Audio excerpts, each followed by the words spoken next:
Programming के साथ मैं हूं मोहम्मद उमर फारूक। इससे पहले हमारी काफ़ी सारी वीडियो लेक्चर्स अपलोड अब हो चुके हैं। उम्मीद है आप इन वीडियो लेक्चर्स को एंजॉय कर रहे होंगे। अच्छा, ये हमारा एक टॉपिक है आज का, डायनामिक मेमोरी एलोकेशन। ये बेसिकली प्रोग्रामिंग फंडामेंटल का पार्ट है। पॉइंटर्स भी बेसिकली प्रोग्रामिंग फंडामेंटल के पार्ट थे, लेकिन वहाँ पे हम काफ़ी स्लो अपने कोर्स को लेके चले हैं। तो यही चीज़ें हम ऊप के अंदर कवर अप कर रहे हैं। काफ़ी सारी हमारी हम मेकअप क्लास भी आज हमने की है, और भी मज़ीद हम मेकअप क्लासेस करेंगे तो ताकि हमारा ये ऑब्जेक्ट ओरिएंटेड प्रोग्रामिंग का कोर्स कवर हो सके।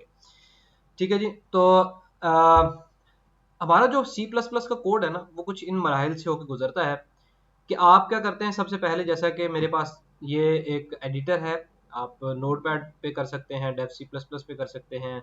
इसी तरह से आपके पास और भी विजुअल स्टूडियो का है, वीएस कोड का है एडिटर आपके पास। जब आप इसको ओपन करके कोड लिखते हैं, जिस फाइल के ऊपर लिखा जाता है, इसको सोर्स, जो फाइल होती है हमारी, इसको सोर्स कोड कहते हैं। ये वाला हमारे पास सोर्स कोड है।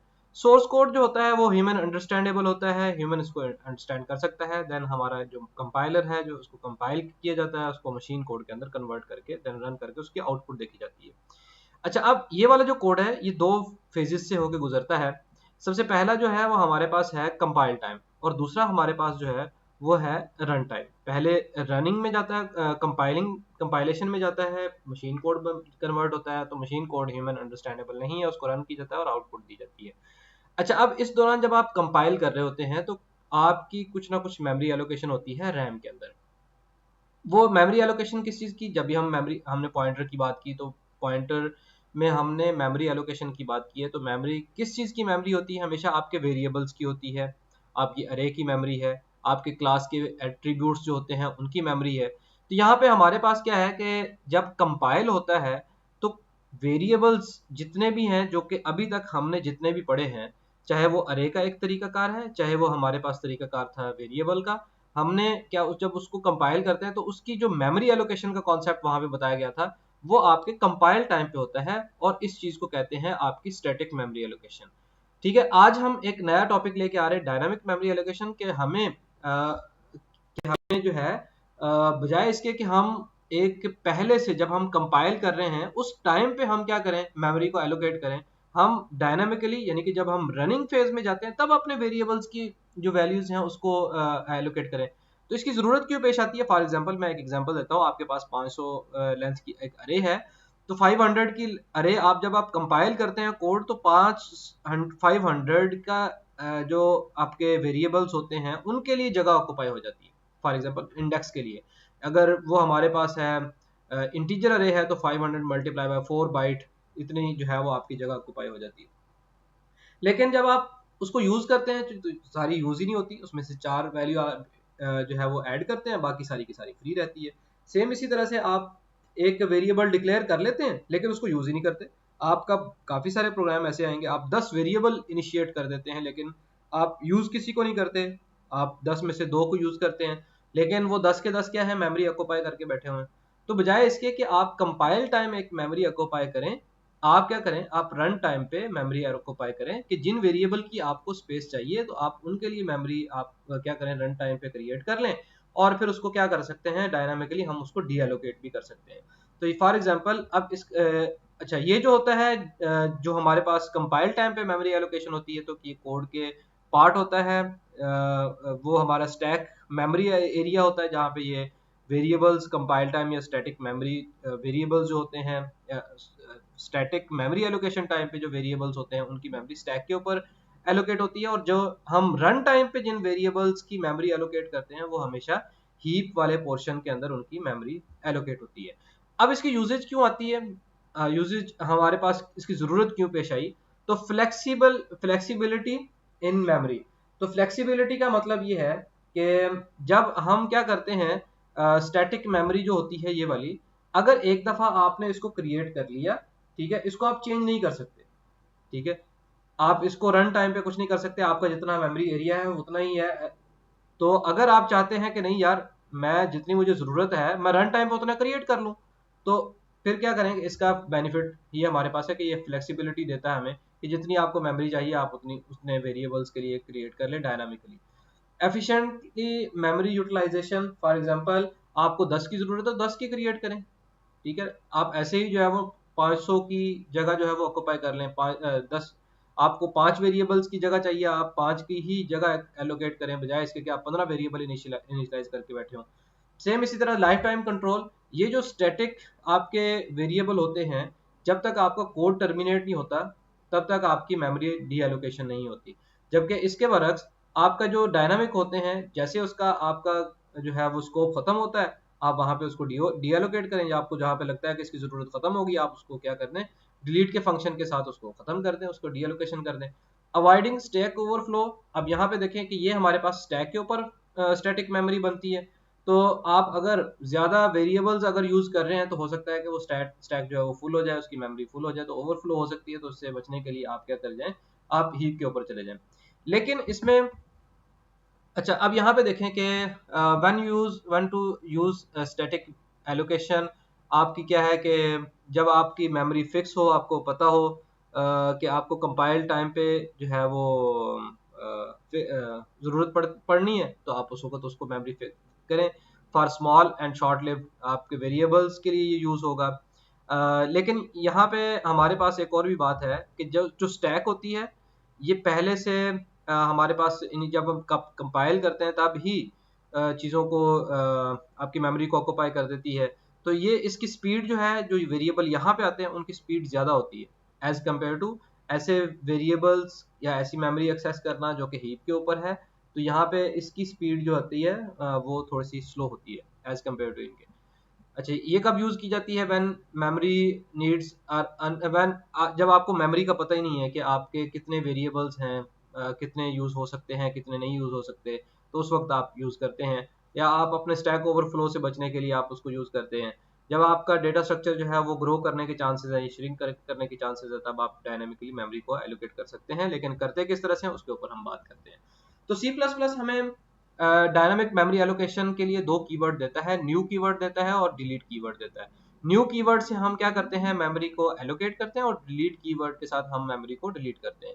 लेकिन इससे पहले अगर सी की बात की जाए, सी लैंग्वेज की, तो वहां पे हमारे पास कीवर्ड्स नहीं होते थे, फंक्शंस होते थे।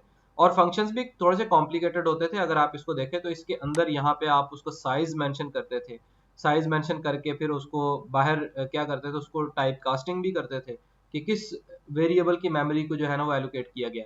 तो ये सी लैंग्वेज के अंदर इस तरह के हमें फंक्शन प्रोवाइड करता था सी लैंग्वेज, और उसको हम उसके थ्रू करते थे। लेकिन यहाँ पे सी प्लस प्लस के अंदर हमारे पास न्यू एंड डिलीट का कीवर्ड है।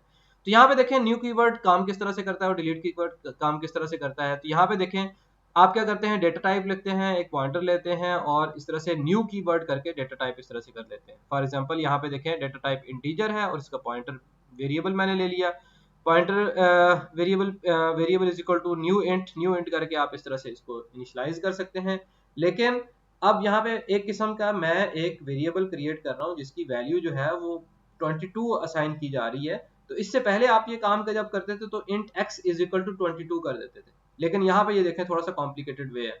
तो इसका असल असल क्या होता है कि ये मेमोरी एलोकेशन मीन कि ये देखें कि आपका पॉइंटर क्रिएट होता है, उसकी मेमोरी एड्रेस ये है, और जैसे ही आप इसको 22 करते हैं तो ये 22 इधर एक नई जगह पे जाके ऑक्यूपाई करता है, और इसके फॉर एग्जांपल मेमोरी एड्रेस 22 है, 2000 है, और पॉइंटर के अंदर उसका एड्रेस जाके सेव हो जाता है। अब इससे पहले हम int x is equal to 22 करते थे, वो जो मेमोरी एरिया ये वाला जो ऑक्यूपाई होता था वो कंपाइल टाइम होता था। कब होता था, कंपाइल टाइम। लेकिन ये वाला अब इस सूरत में जब हम इस तरह से लिखते हैं कोड को, तो ये कंपाइल टाइम नहीं होता, बल्कि न्यू का ऑपरेटर जब आप रनिंग फेज में जाते हैं कोड को, तब ये मेमोरी जगह ऑक्यूपाई करता है और इसका एड्रेस इसको पॉइंटर को असाइन करता है। तो ये इसके अंदर डिफरेंस आ जाता है कि आपका कंपाइल टाइम नहीं, बल्कि क्या है, जब आप रन कर रहे होते हैं कोड को तब ये वाली मेमोरी जो है वो जगह ऑक्यूपाई होती है। सेम इसी तरह से आप इसको थोड़ा सा शॉर्ट फॉर्म में ले सकते हैं, इस तरह से न्यू इंट इस तरह से करके आप, और इसको एक ही लाइन में भी लिख सकते हैं। इंट के अंदर ये स्मॉल ब्रैकेट के अंदर 22 वैल्यू आप असाइन कर दें। इसी तरह से फ्लोट, अगर आपने वेरिएबल का फ्लोट डेटा जो है वो आपने लेना है डायनामिकली, उसकी मेमोरी एलोकेट करनी है, तो आप इस तरह से इसको कर सकते हैं। सेम इसी तरह से जब आपने डिलीट करना है तो क्या करेंगे हम, डिलीट आगे वो वाला वेरिएबल, तो ये हम डिलीट करेंगे तो ये क्या हो जाएगा, तो ये इसकी मेमोरी ये जो ऑक्यूपाई की हुई है इस वेरिएबल ने, तो ये वहाँ पे जाके क्या हो जाएगी, न्यू के साथ आगे डिलीट हो जाएगी। अब अरे की फॉर्म में देखें कि अरे में किस तरह से ये डेटा डायनामिकली हम किस तरह से मेमोरी एलोकेशन करते हैं। तो ये देखें, तो यहाँ पे int pointer pointer variable is equal to new int. अब यहाँ पे देखें, अगर सिंपल ए की वैल्यू होती थी तो यहाँ पे हम स्मॉल ब्रैकेट के साथ उसकी वैल्यू दे देते थे, लेकिन अगर हम स्क्वायर ब्रैकेट लेते हैं तो ये 5 की जगह ऑक्युपाई कर लेता है 5 वेरिएबल्स के लिए। लेकिन ये करेगा कब, रनिंग टाइम पे नहीं करेगा, ये आपका सॉरी कंपाइल टाइम पे नहीं, रनिंग टाइम पे करेगा। और फिर आप उसकी वैल्यू को एंटर करते हैं और 5 वैल्यू इस तरह से आप सी इन करके इसमें स्टोर करवाते हैं, और फिर इस तरह से सी आउट करके आप इसकी वैल्यू को प्रिंट करवा सकते हैं। और ये डिलीट किस तरह से की जाएगा, ये ऊपर वाला जो था वो तो सिंपल था, डिलीट करके आगे वेरिएबल, लेकिन यहाँ पे चूंकि अरे है तो अरे को क्या किया जाएगा, इस तरह से डिलीट अरे का ये स्क्वायर ब्रैकेट लगा के फिर आप वेरिएबल उसका देंगे, तो इस तरह से अरे क्रिएट होती है। और क्लास की फॉर्म में इससे पहले हम क्या करते थे, ऑब्जेक्ट बनाते थे। फॉर एग्जांपल मैंने एक क्लास, ये देखे ग्रेड बुक का ऑब्जेक्ट बनाया ओबीजे। तो इस तरह से जब आप ऑब्जेक्ट बनाते हैं तो ये करता है आपके लिए क्रिएट मेमोरी करता है स्टैटिकली कंपाइल टाइम पे। लेकिन अगर आप चाहते हैं कि मैं रन टाइम पे जाके करूं तो ये आपकी क्लास है, क्लास इज इक्वल टू, आप यहाँ पे देखें उसका क्लास का ये पॉइंटर वेरिएबल लें और ये is equal to new ABC, ये आप इस तरह से ले जाएं। तो क्या होगा, अब ये रन टाइम पे आपकी मेमोरी को एलोकेट करेगा एज कम्पेयर टू जो है आपकी मेमोरी जो एलोकेशन होनी है कंपाइल टाइम पे।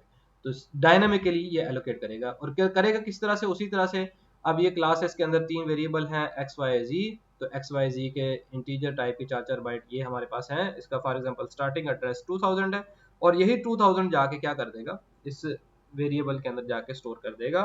और ये मेमोरी एरिया कब क्रिएट किया जाएगा, ये कंपाइल टाइम नहीं होगा बल्कि रन टाइम पे डायनामिकली ये क्रिएट किया जाएगा। तो ये था हमारे पास कॉन्सेप्ट कि किस तरह से आप डायनामिक मेमोरी एलोकेशन कर सकते हैं by using the new keyword. और इस तरह से ये देखें, इसका ऑब्जेक्ट बनाने का भी तरीका जो है वो क्या हो गया, डिफरेंट हो गया। सेम इसी तरह से न्यू कीवर्ड और डिलीट कीवर्ड किस तरह से काम करता है। उम्मीद है आपको इसकी समझ आई होगी डायनामिक मेमोरी एलोकेशन की। if you have any question you can ask me by commenting over here, otherwise you can comment in Google Classroom. So thank you for watching this video. Allah Hafiz.